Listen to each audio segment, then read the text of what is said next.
Centuries ago, India ruled the waves, from the Arabian Sea to the Spice Islands. Its ports overflowed with gold, silk, and spices. But then, everything vanished. The ships disappeared, the routes were lost, and the world forgot how India once controlled global trade. What really happened to these mysterious trade routes, and who wanted them erased from history? Before Silk Road or the Roman Empire rose to power, there existed a network so advanced, so wealthy, it turned India into the beating heart of world trade. These were the ancient Indian trade routes, the golden arteries that carried not just goods, but ideas, beliefs, and cultures across continents. From the great ports of Lothal, Dholavira, and Tamralipta, Indian merchants sailed the Arabian Sea, connecting with Arabia, Africa, and the Far East. These weren't small wooden boats. They were massive ships, crafted with advanced engineering, capable of reading the winds and monsoon patterns centuries before modern navigation existed. India was the land of spices, cardamom, cinnamon, black pepper, treasures so valuable that kings would wage wars for control over them. Gold from Africa, silk from China, and incense from Arabia all passed through Indian ports. The world came to India, and India went to the world. But the trade was not just about wealth, it was about influence. Along with goods, Indian sages carried philosophy, language, and religion, spreading Hinduism and Buddhism across South Asia and beyond. Every route, every ship, every port told the story of a nation that mastered both sea and land. These routes were more than mere paths of commerce. They were arteries of civilization. The monsoon winds became India's greatest ally, guiding traders toward the East African coast and returning them safely home months later.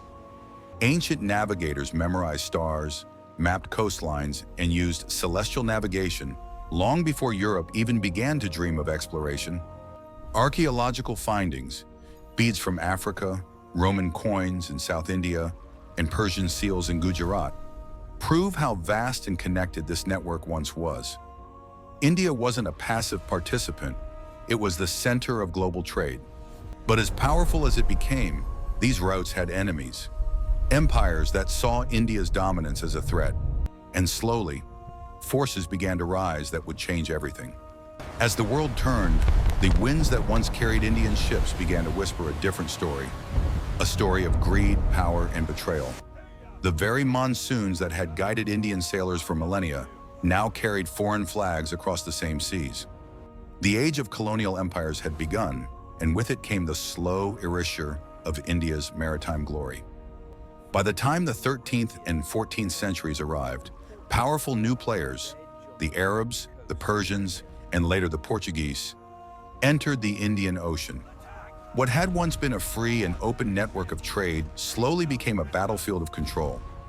The spice route, the lifeline of India's prosperity, was now under foreign eyes. The Portuguese, led by Vasco da Gama, didn't just come for trade, they came for domination. When his fleet landed in Calicut in 1498, it wasn't a peaceful meeting. It was the beginning of an invasion disguised as exploration. The Portuguese, followed by the Dutch, French, and finally the British, sought to cut India from her oceanic roots. The once bustling ports of Lothal and Muziris fell silent. Local traders were taxed, blocked, and in many cases, destroyed. The mighty ships that once carried India's legacy were burned or replaced by European fleets. The seas that had once sung the songs of Indian mariners now echoed with the thunder of cannons and colonial power. But trade wasn't the only thing they wanted to steal. They wanted to erase the memory of India's maritime supremacy, to make the world forget that India had once taught the art of navigation to others. Ancient Indian knowledge, from astronomy to shipbuilding, was deliberately suppressed, its legacy replaced by the myth of Western discovery. The trade lines that once brought prosperity now carried chains. India, the heart of global commerce, was being turned into a colony, its routes rewritten, its power dismantled. Yet amid this chaos, whispers remained, of lost ports buried beneath sand and maps that hinted at forgotten pathways. The story was not over. In the next chapter, The Vanished Routes, we journey into the sands of time to uncover the physical remains of India's lost trade network and what still lies hidden beneath. Centuries passed, and the MAPS that once glowed with India's trade routes began to fade. The ports that once echoed with the cries of merchants and the clang of coins were now nothing but ruins buried under earth and silence. But the truth never truly disappears. It waits beneath the dust, whispering to those who dare to listen. Archaeologists began to dig, and what they found rewrote history. Beneath the sands of Gujarat, the ancient port city of Lothal emerged, perfectly engineered with dockyards, drains, and warehouses. Proof that India's maritime legacy dates back over 4,000 years. Its brick basins once held ships that connected India with Mesopotamia, Egypt, and Africa long before Europe knew the word voyage. Further east, the lost port of Muziris, once called the Emerald Gateway of the Indian Ocean, was rediscovered near Kerala. Roman amphorae, gold coins, and glass beads revealed a past where Roman merchants waited months just to buy India's spices.